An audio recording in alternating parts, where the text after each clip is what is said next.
No hay duda, las estrellas nacen, no se hacen.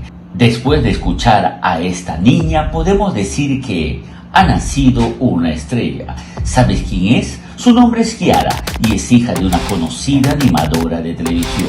Yo quisiera algún día cantar contigo. Y hoy día que la he visto, no me he olvidado de ella. Aunque yo me olvido hasta los nombres de mis hijos, la verdad. ¿Verdad? Que a veces a Arely le digo Camilo y así, ya ustedes saben, yo también les ha pasado. Yo no me he olvidado de lo que quieran. Y entonces vamos a cantar juntos. Sí, mi querida Susana. Sí.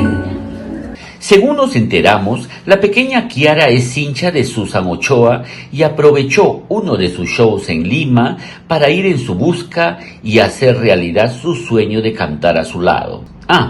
El nombre de su famosa mamá es Leslie Cabello. Oh, maestra. Bueno, vamos a ensayar.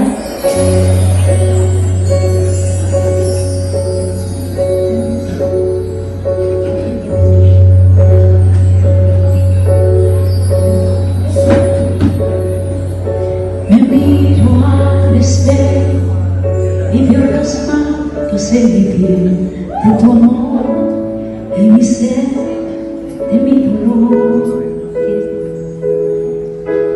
Veo mis cicatrices y me lleno de rencor.